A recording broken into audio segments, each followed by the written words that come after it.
Hola, buenas tardes, ¿cómo están? Bueno, espero que bien. La idea del trabajo práctico 2 que vamos a hacer este viernes tiene que ver con poder representar y hablar sobre lo que constituye el quiebre del orden constitucional, del orden democrático, es decir, la irrupción de un gobierno de facto, por la fuerza, ilegítimo, y qué consecuencias trae eso desde el punto de vista jurídico, pero también desde el punto de vista social, de lo que podríamos llamar la situación social y la convivencia social.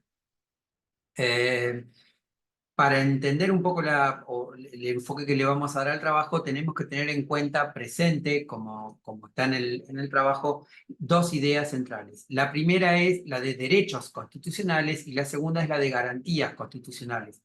En la medida en que son básicamente esos núcleos teóricos, ahora vamos a ver que tienen enormes implicancias prácticas, cómo son esos núcleos, esos campos los que directamente van a verse vulnerados, atacados, restringidos cuando irrumpe en el orden constitucional un gobierno autoritario. Autoritario en el sentido por la fuerza, derrocando al régimen democrático, al gobierno elegido democráticamente. La Constitución va en todo en todo su articulado, pero fundamentalmente en la primera parte, principios, derechos y garantías, va a enumerar una serie de derechos, de prerrogativas que incluyen a todos los habitantes. ¿eh? Una enorme cantidad de derechos que incluyen a todos los habitantes. El derecho a la vida, el derecho a la libertad, el derecho de peticionar a las autoridades, el de usar y disponer ciertos bienes, la propiedad en términos generales, el derecho de enseñar, el derecho de aprender. También va a definir una serie de derechos para un colectivo determinado, las personas trabajadoras. ¿Sí? Entonces ahí va a decir la Constitución en el artículo 14 que las personas tienen derecho a trabajar, que el trabajo debe desarrollarse en una jornada limitada, que hay derecho a los descansos y a las vacaciones pagas. Y en el artículo 14 bis, en el segundo párrafo, lo anterior era en el primero, en el segundo párrafo va a reconocer el derecho que tienen los trabajadores de formar asociaciones que los protejan y los defiendan. Por ahora, sindicatos o gremios. En términos generales, si bien hay alguna diferencia teórica, por ahora avancemos con eso. También va a reconocer derecho para lo que llamamos los adultos mayores, la tercera edad, los derechos a la seguridad social, a las prestaciones de la seguridad social. Sobre ese concepto vamos a volver más adelante. También establece derechos que uno puede decir tutelan la familia como entidad, sabiendo que el concepto familia es un concepto cultural y se ha ido modificando a lo largo del tiempo. Por ejemplo, el derecho a la vivienda digna. A partir de la reforma del 94 también está el derecho a un ambiente sano, el derecho de los consumidores en cuanto a sujeto tutelado y el derecho de los pueblos originarios en relación a la tierra y al medio ambiente también. Esos son derechos constitucionales, ¿sí? ¿Cuál es la diferencia con las garantías constitucionales?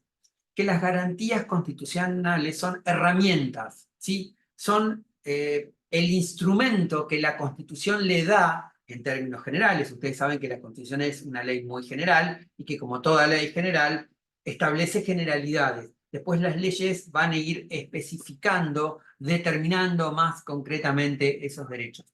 Entonces, las garantías constitucionales son las herramientas, los instrumentos que tenemos los habitantes o los ciudadanos para reclamarle, generalmente al Estado, también podría ser un tercero, que se cumplan esos derechos que tenía reconocidos.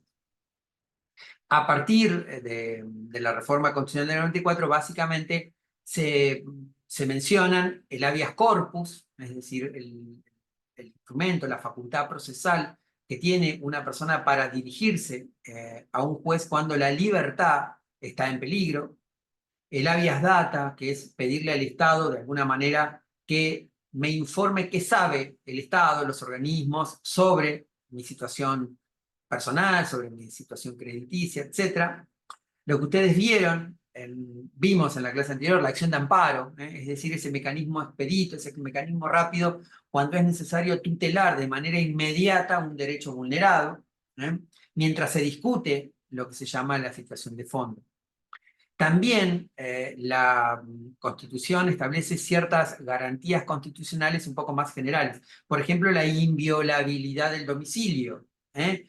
Mi domicilio no puede ser allanado, no puede ser violentado, salvo con una orden fundamentada en nuestro sistema de un fiscal.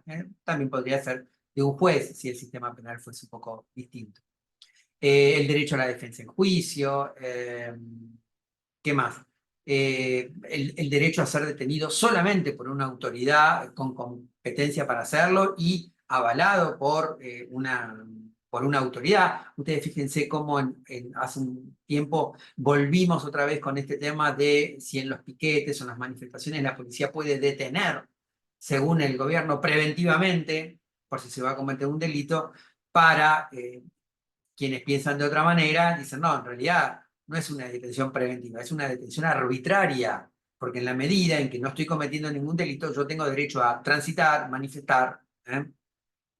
También vamos a hablar en clase un poco, o tratar de calzar esta idea bastante común de que mis derechos terminan donde empieza el derecho del otro.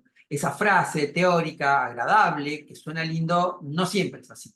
Es más, normalmente no es tan claro dónde termina un derecho y dónde comienza otro. A eso vamos a tratar de dedicar el trabajo práctico 2.